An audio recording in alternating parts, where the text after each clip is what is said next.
Thank you, Andile. It is my great pleasure to welcome Don Ezra, a distinguished expert in the retirement industry.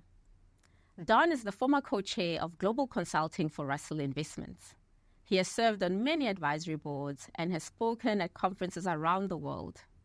These days, Don is happily retired, but is still very intellectually active. He now focuses on individuals rather than institutional investments, and has devoted this phase of his life to helping people create their happiest years after they graduate from full-time work. Thank you for joining us, Don. Thanks very much, Nshalati. About all I would add to that bio is how very lucky I've been in my life. I mean, the ups in my life have far exceeded the downs. One example, in my career, I've been a consultant to some of the biggest pension funds in the world.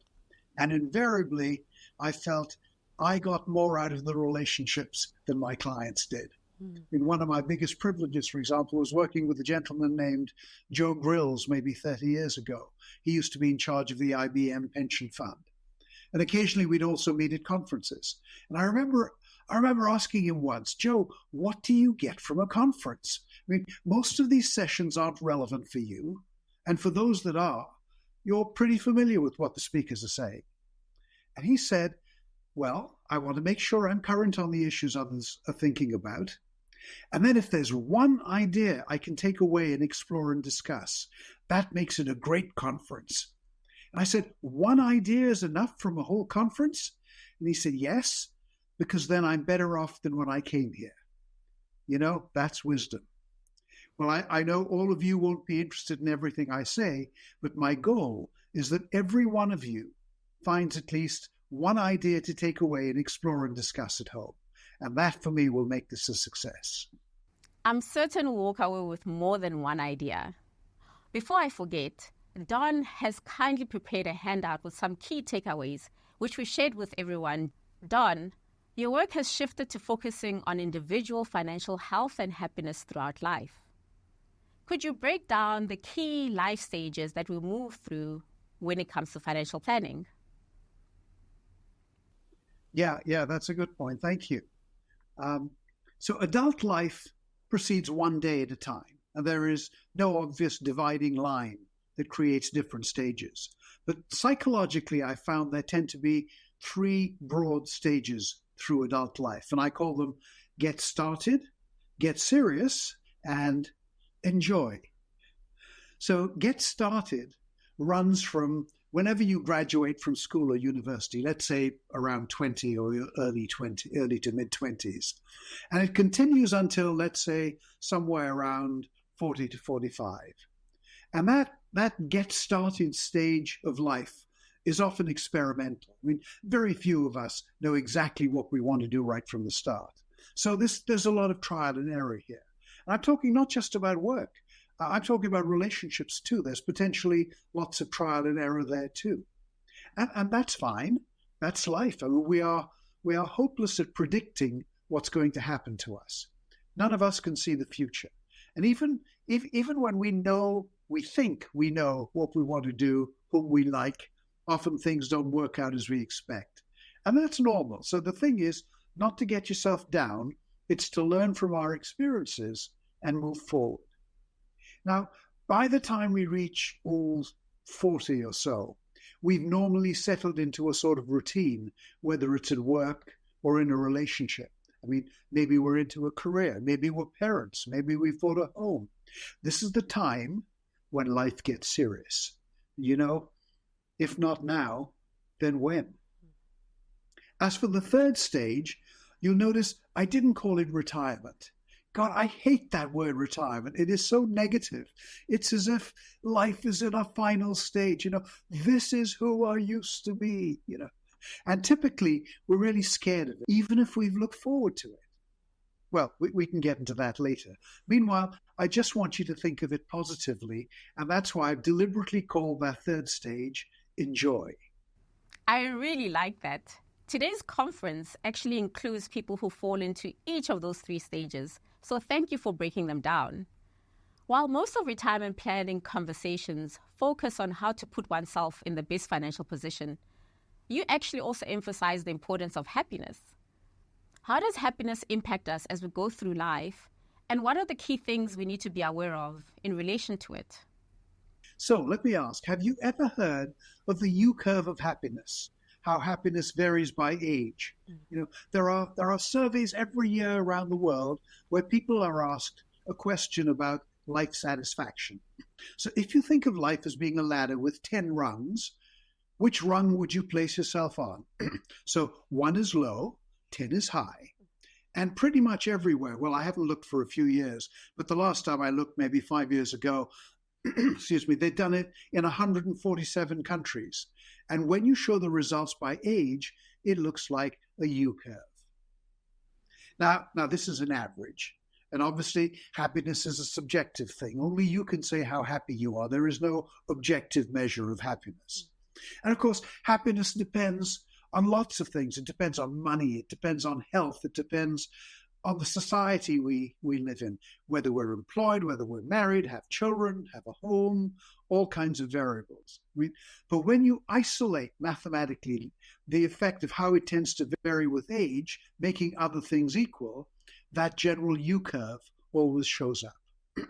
So let's explain it. So happiness is typically high when we're young. It declines gradually as we live our lives, and then it turns up again in the middle years of life. Eventually, it surpasses the high level in our youth. I've heard someone describe it as a smile, but it's a kinky smile because at the end it goes up even further. So the average age at which the curve turns upward varies from country to country. Now, obviously, it varies even more from person to person. But typically, it bottoms out somewhere between 45 and 55. I've seen statisticians say 47.5. Yeah, okay, that's all right. That's an average. Call it just before 50. And let me ask the audience: are you already checking where you fit on that curve? Because people of all ages tell me it's their first thought when I tell them about the U-curve and where it bends up. So let me explain why you get this curve. I mean, not that you need to be able to explain it to anyone, but just for fun. And the simplified explanation is that this is all psychological. When you're young, you're going to change the world and you seek adventure.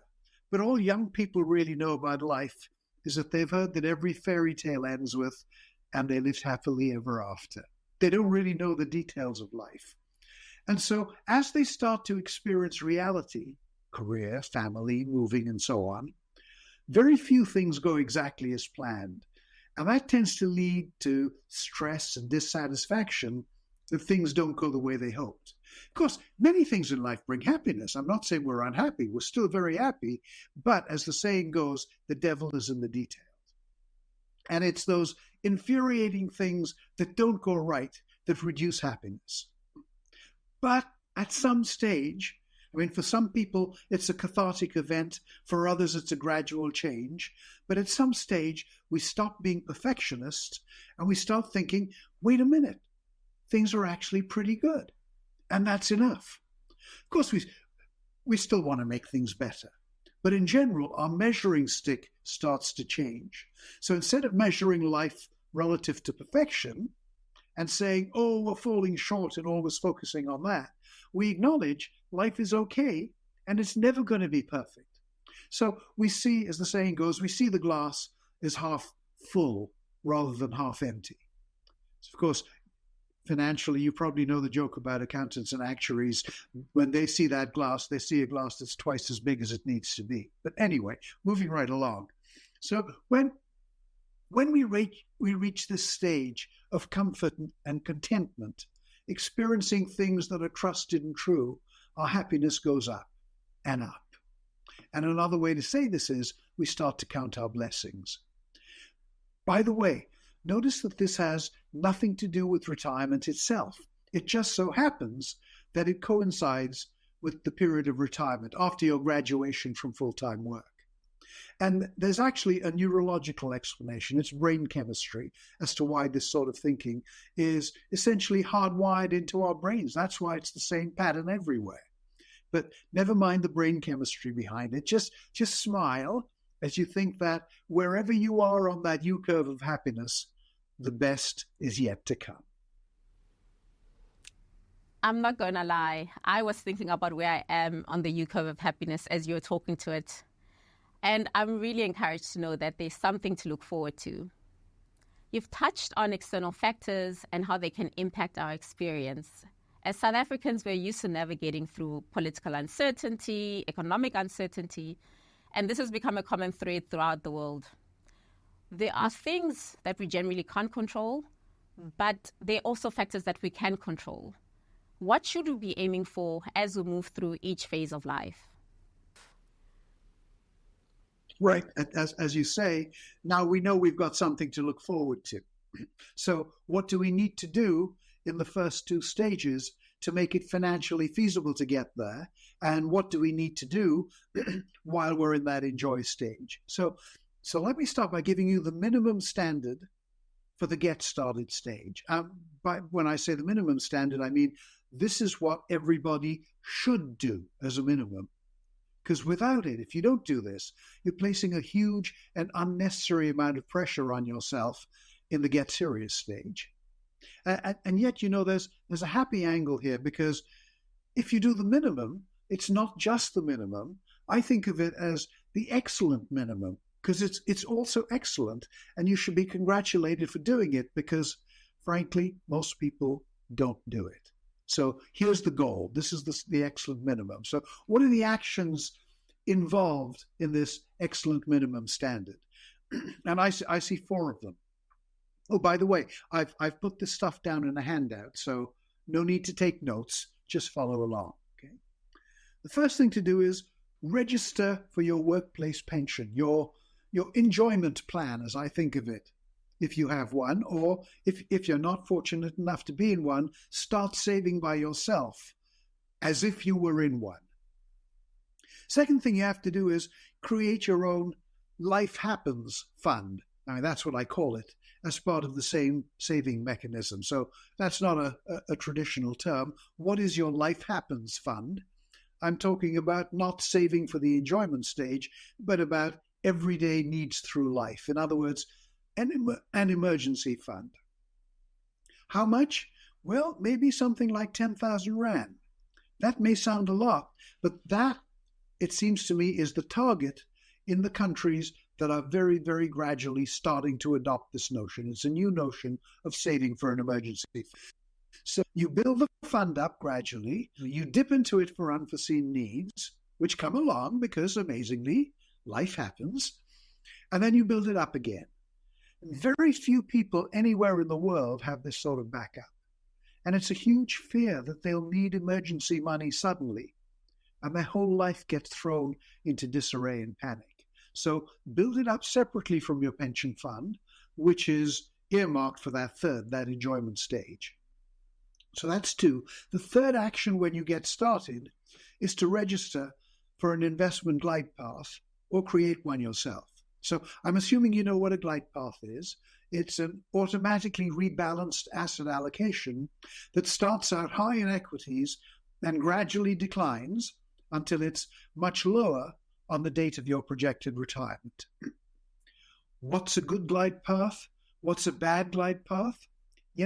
Frankly, in this get started stage, almost anything is okay. Don't worry about optimizing the rate of slope or anything like that. Just get into a glide path. Saving is more important than investing in that get started stage. And so the fourth and final action should, I hope, have come into effect by now. And it's to make all of this stuff painless and automatic, to put it on autopilot.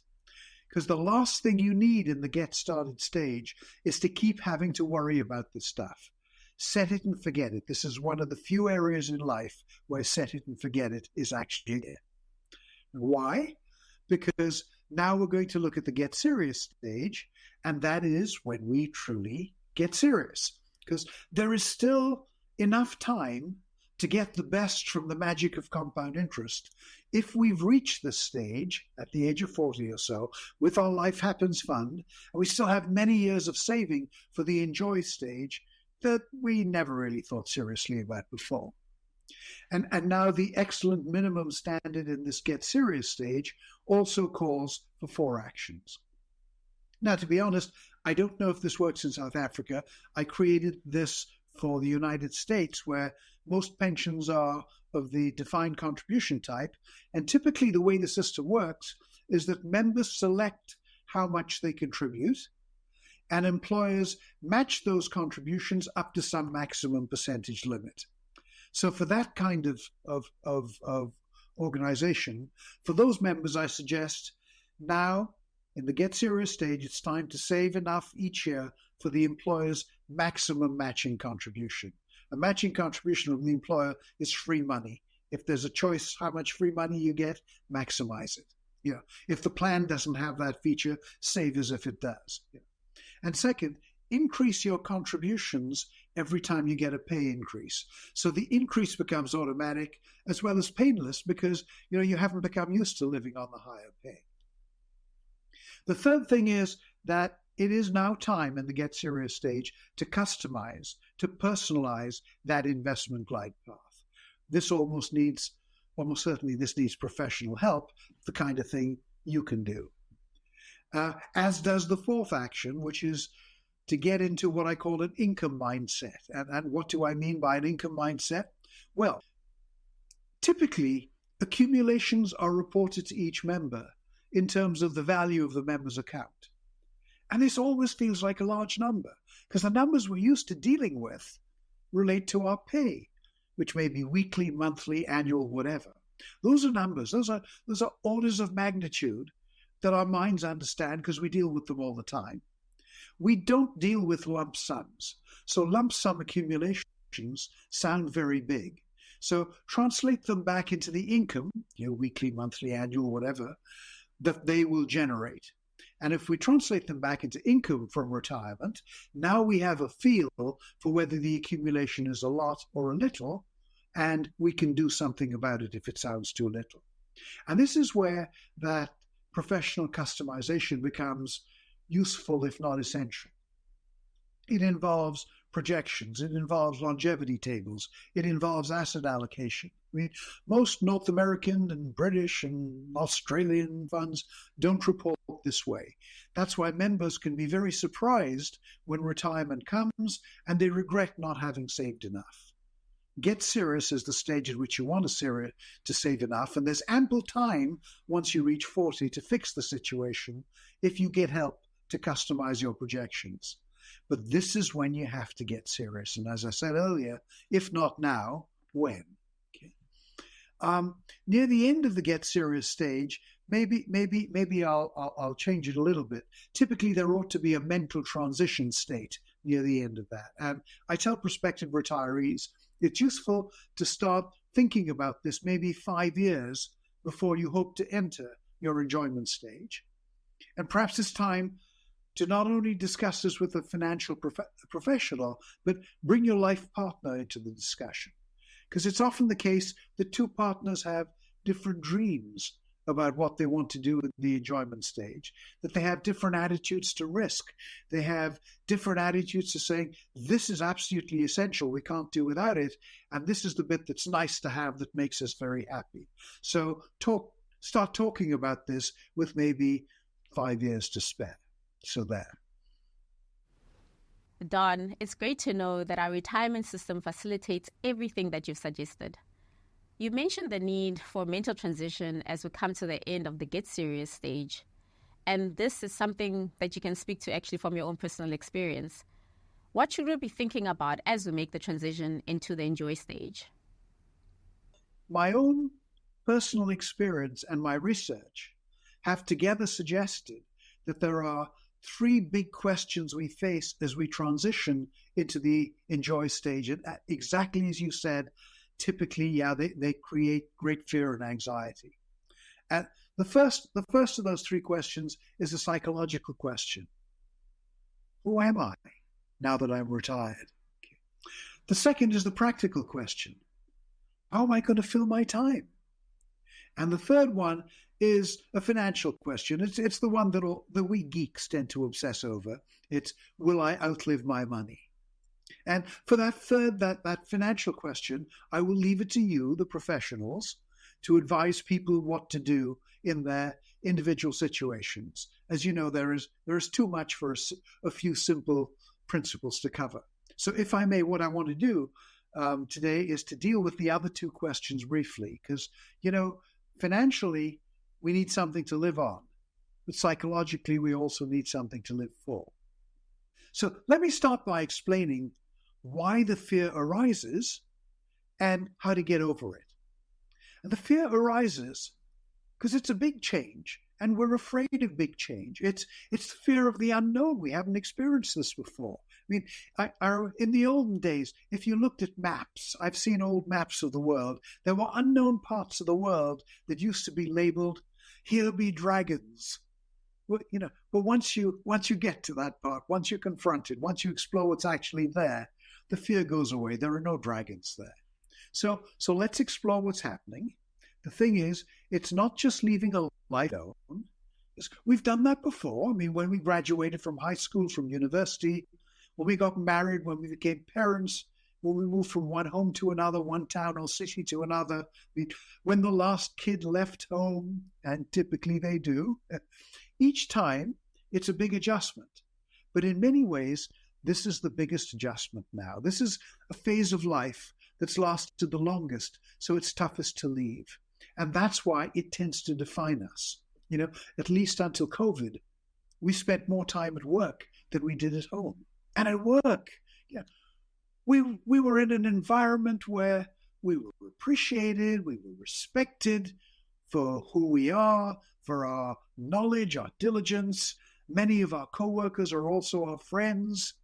And now what? Suddenly give that up? Replace it with what? I mean, I experienced this personally. When I graduated from full-time work, I did it on my terms at a time I wanted. And our clients, we had an annual client conference, and the clients wanted to hear from me because they knew this was something they were going to have to go through themselves. So bring Don back, let him tell us how it's going for him. And I told them a lot of stuff, but someone recorded it. And so I can tell you exactly what I said about my fears. I told them, I feel I'm a tree that's been uprooted. For over 40 years, I've planted my roots deep, very deep, into soil that nurtured growth.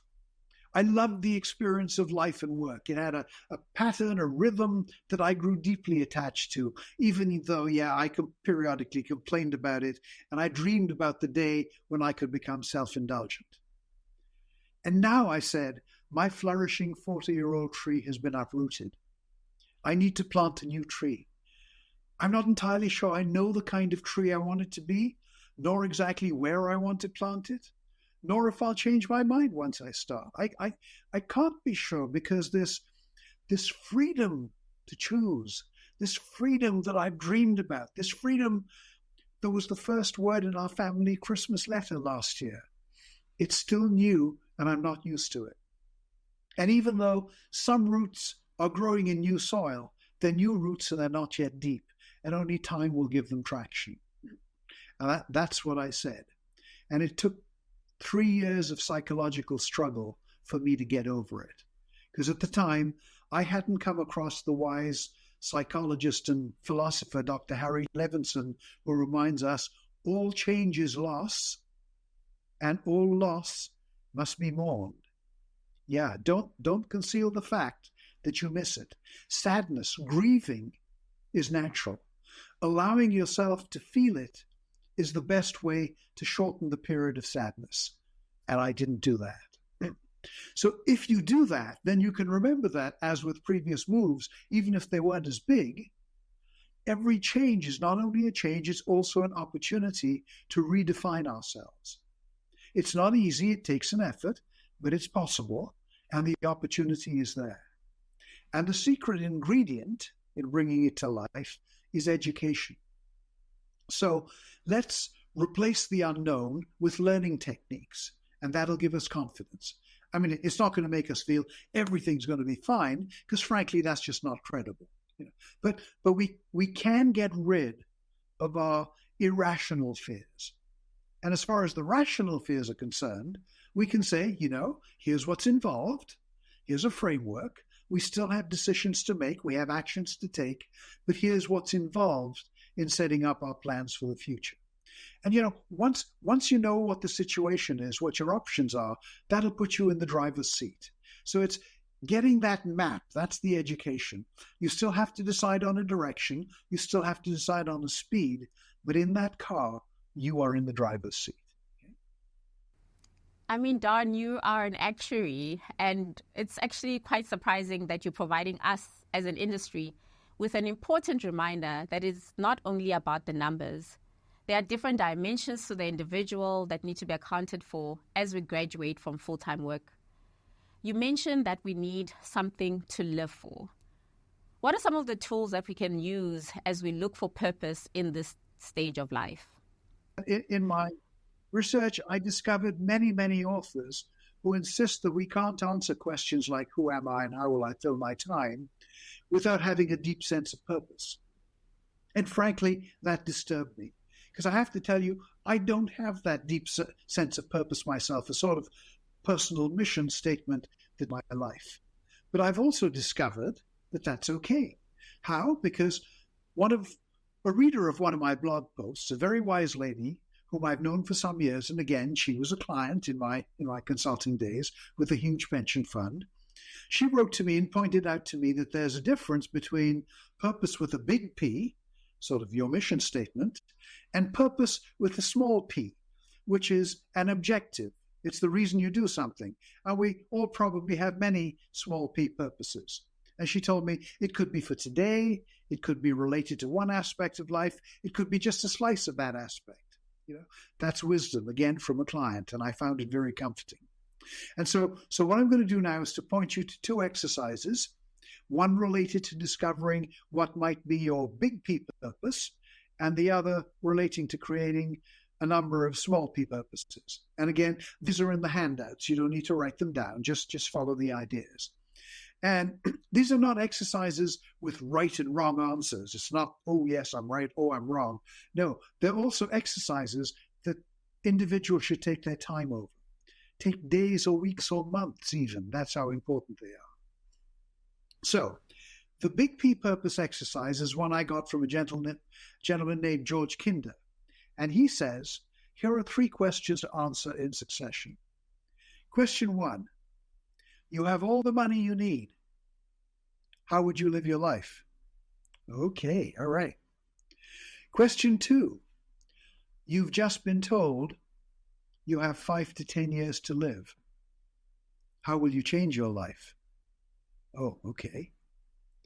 Question 3, you've just found out you have 24 hours to live.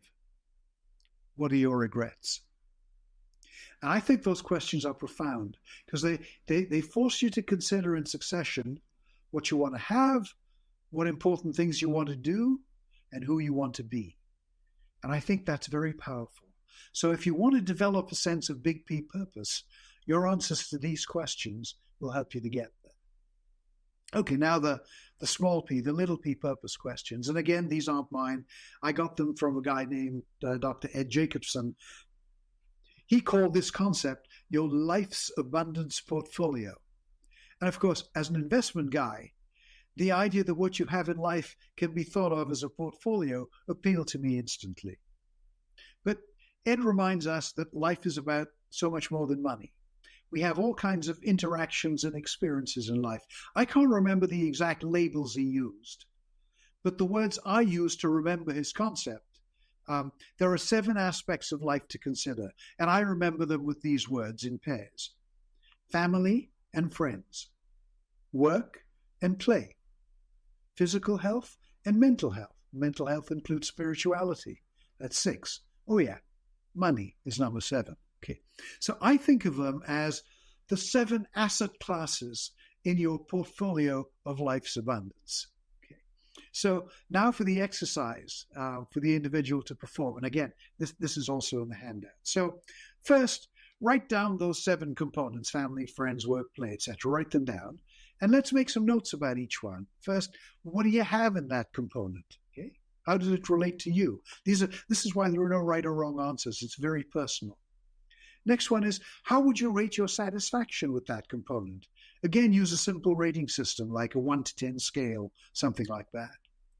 And now that you've done that, are there some components, some asset classes in your life's abundance portfolio for which you would like your score to be higher? For instance, this is very personal. There may be a score, you've given yourself a score of 4 somewhere and you say, but that's okay because I don't really care about it. And somewhere else you've given a score of 7 and you say, but I want that to be higher. So which are the ones you want to be higher? Now, what is missing in those components and what can you do? What is within your power to raise the score in those components?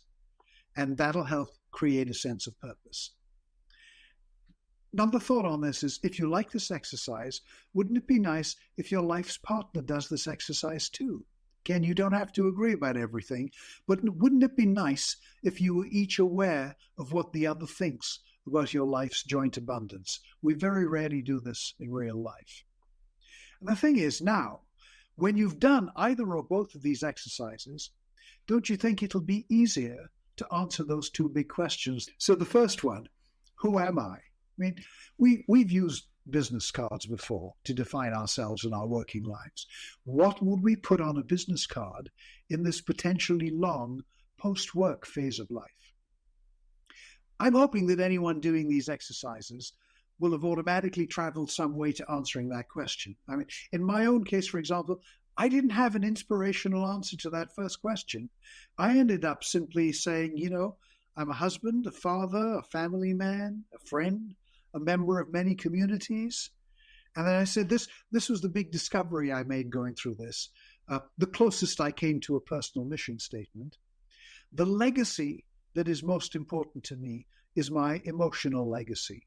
How will people think of me after I'm gone? I mean, I know they laugh as they think about me because I have done a lot of silly things in my time and they always remind me of those things. So I know they laugh, but I would like that laughter to be linked to affection.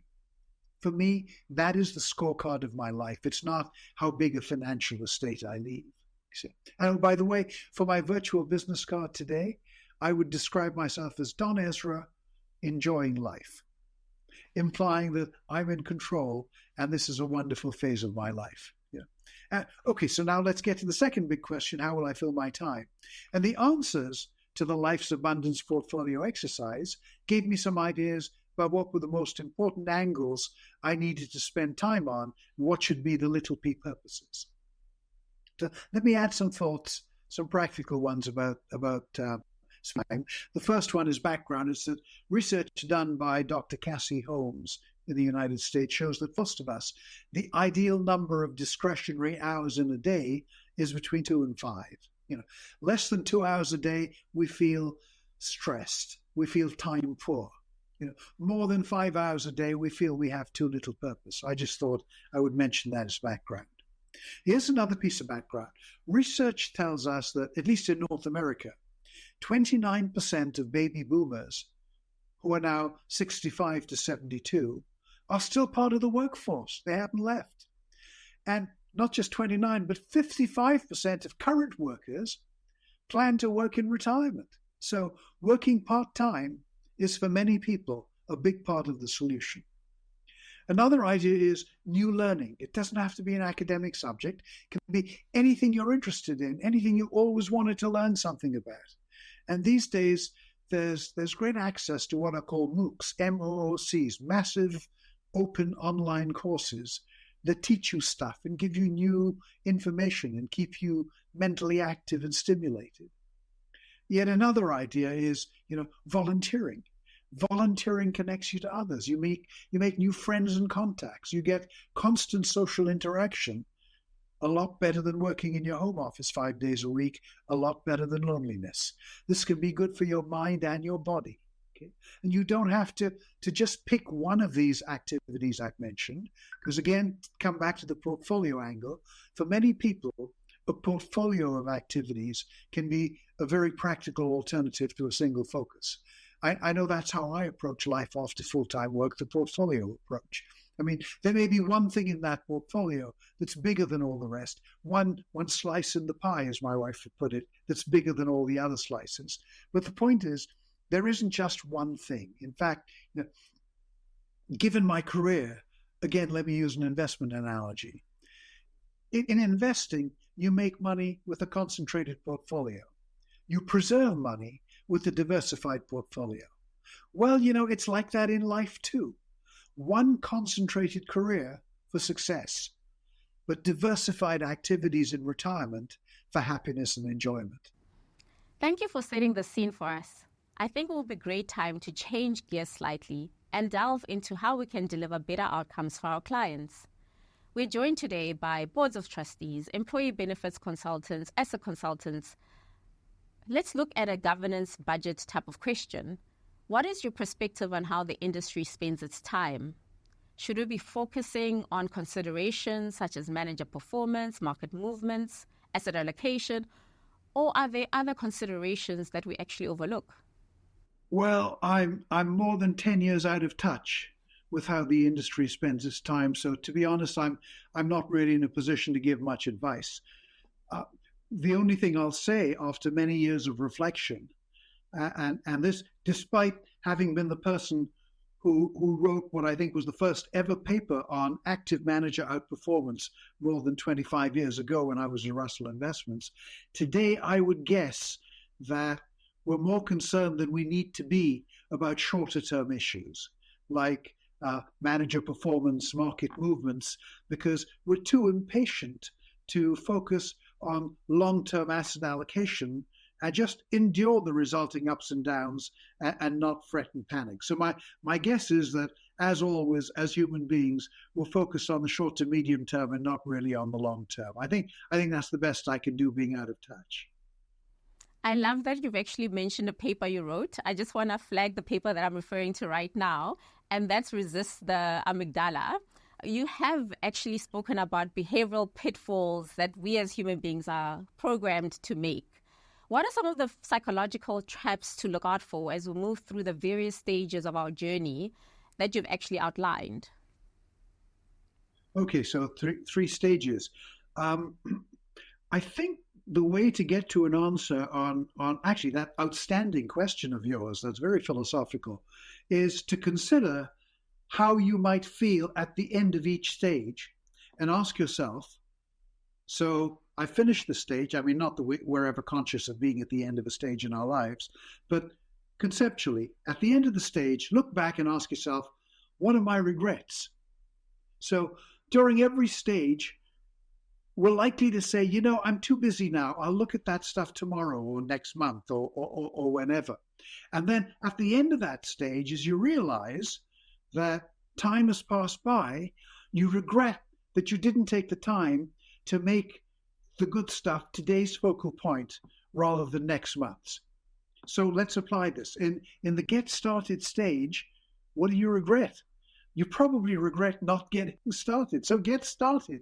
Take the time to get started. This is where the time is actually the least costly, because once you've made the initial decisions, I've suggested that this is a set it and forget it kind of stage. So it's essentially a one-shot time commitment. And what you really need to start is to start saving. In this stage, if you compare being a good saver with being a good investor, it's better to be a good saver. It's your savings base that enables investment returns to compound. Without those savings, there's nothing to multiply. So start the saving. In the get serious stage, it's much more difficult because now one of the tough things now is to change your perspective.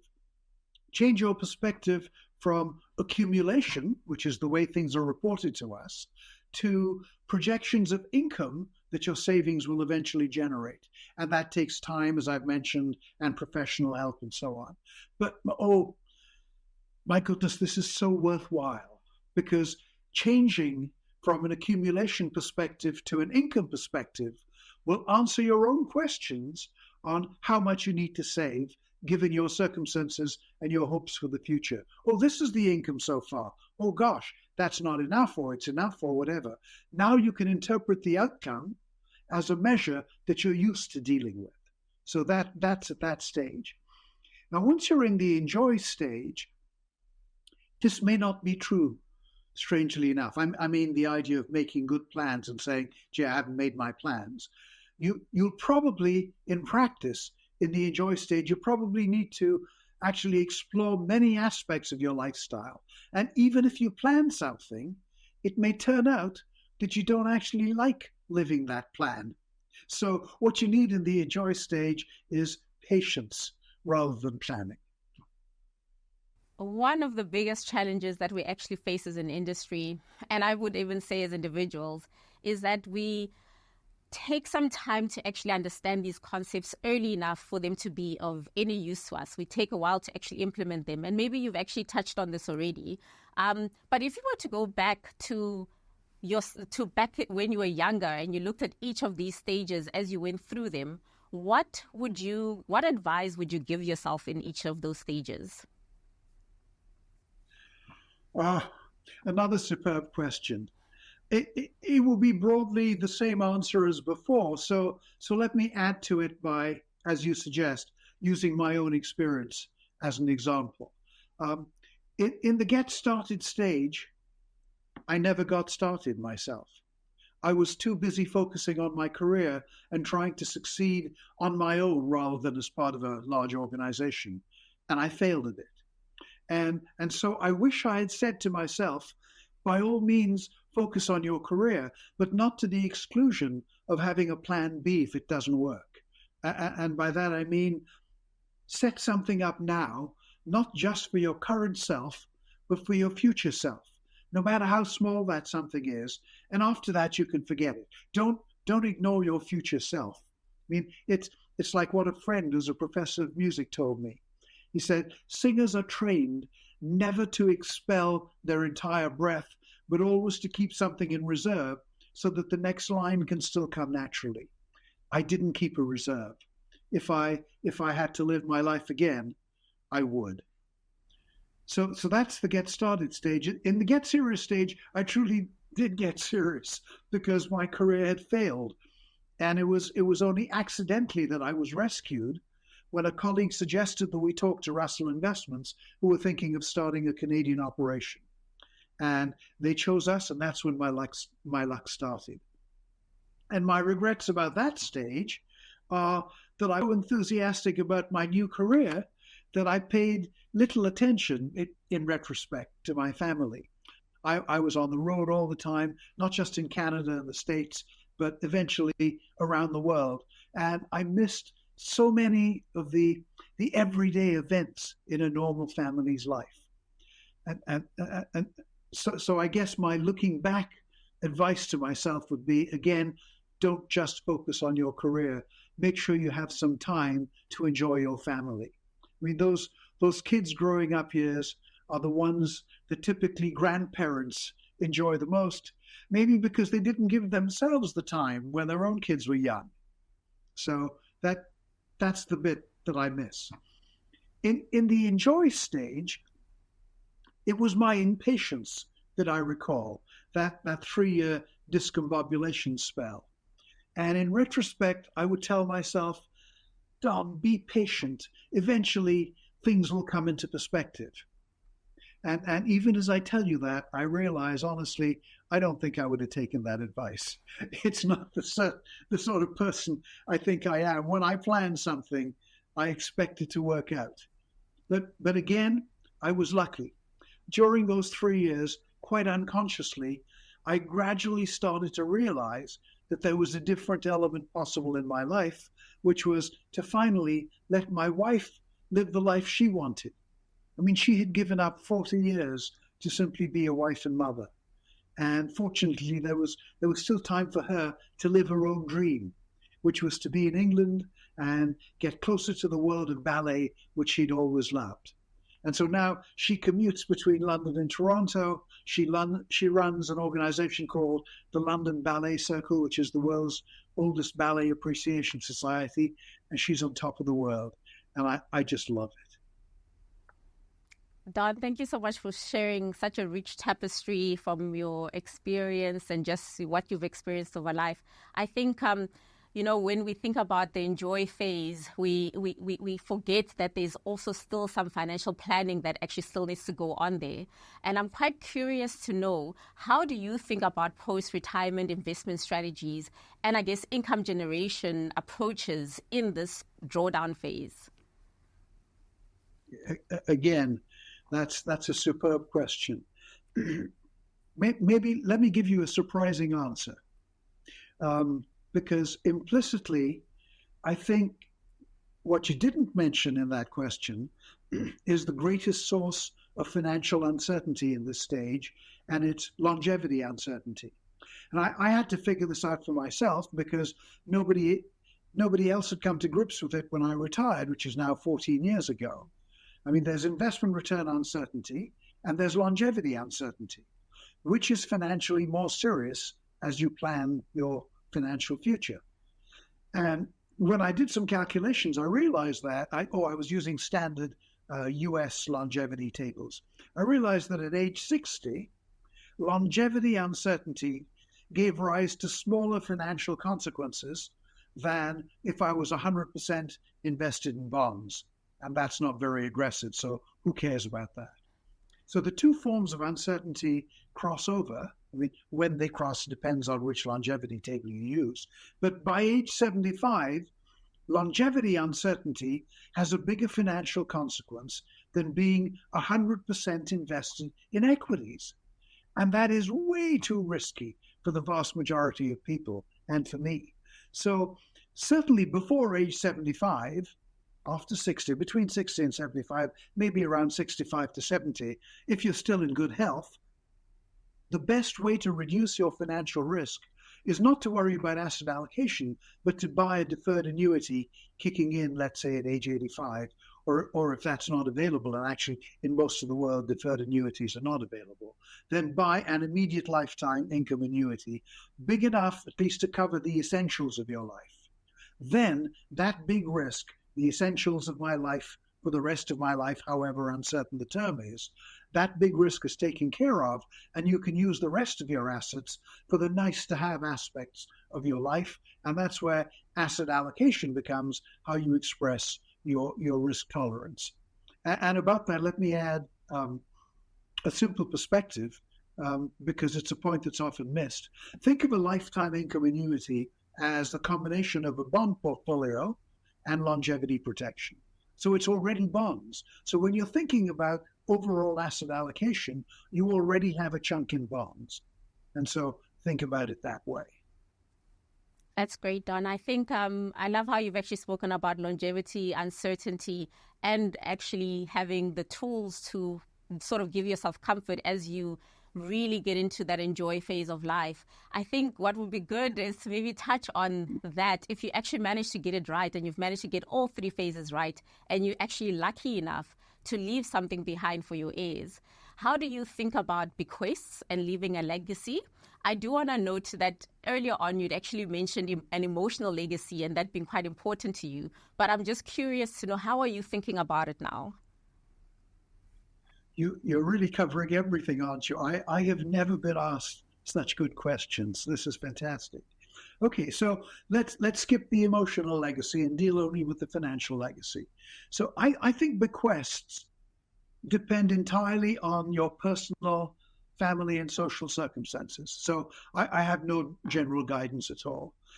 But when I was planning for myself, I realized I could deal with bequest financially by deciding which of three approaches to use as I planned it. The first approach potentially is, I'll leave whatever is left after I'm gone. And if that's the attitude, then ignore bequests in financial planning. Simple as that. The second possible approach is, I have specific assets that I want to leave to specific people or specific causes.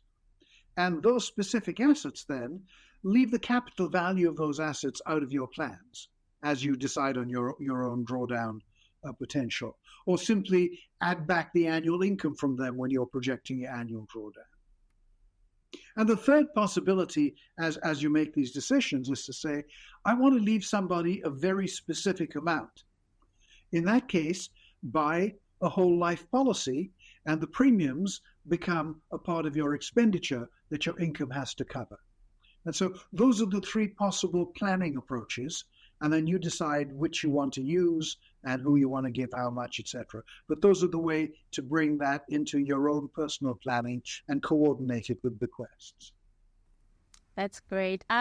So that speaks to having, I guess, gotten it right. And I'm curious to know, do you actually have maybe some examples of people who successfully balanced this financial planning and personal fulfillment in the, enjoy phase that possibly stand out to you? Gosh, that is a tough question to answer. And yet I suspect that most people achieve that balance, the personal, the fulfillment and financial planning, without specifically thinking about it. I mean, remember, this is the time of life when people say they're happiest, that U-curve stuff. And that is even for people who, as financial commentators point out, people who haven't saved nearly enough to be able to preserve their work standard of living. And I think that shows that we are very adaptable. And in the enjoy stage, we truly enjoy life. And if I had to think of a specific aspect that overwhelms the financial stuff and makes that enjoyment so good in the enjoy stage, it would, as I said before, it would have to be being a grandparent. There is no way to put a price, a financial value on that joy. And it's all the greater because we have a second chance to enjoy being with young ones. And take myself and my wife as an example. In our case, we have no biological grandchildren, but there are 3 families where we've been adopted as pseudo grandparents, and we just love it. And that is personal fulfillment. And I think the world has an awful lot of this, whether or not they're financially satisfied or not. Sure. Being a adoptive grandparent actually sounds incredible. And it actually touches on the next question that I had for you, which is actually related to social connections and being part of a community. And how much of a role does that actually play in having a happy retirement? Oh, that is another fundamental question. I mean, you are being so philosophical, aren't you? The answer is it plays a huge role. It plays a role, as I suggested, that's bigger than the role of money. I mean, human beings are social creatures. I mean, typically, in addition to our families, we're also members of several communities. Well, some of them don't change. Family, religious communities, they don't change after retirement. But what does change is, first, we try to stay in touch with friends that we used to work with. And then maybe we volunteer. And we join groups because we think, I like that activity.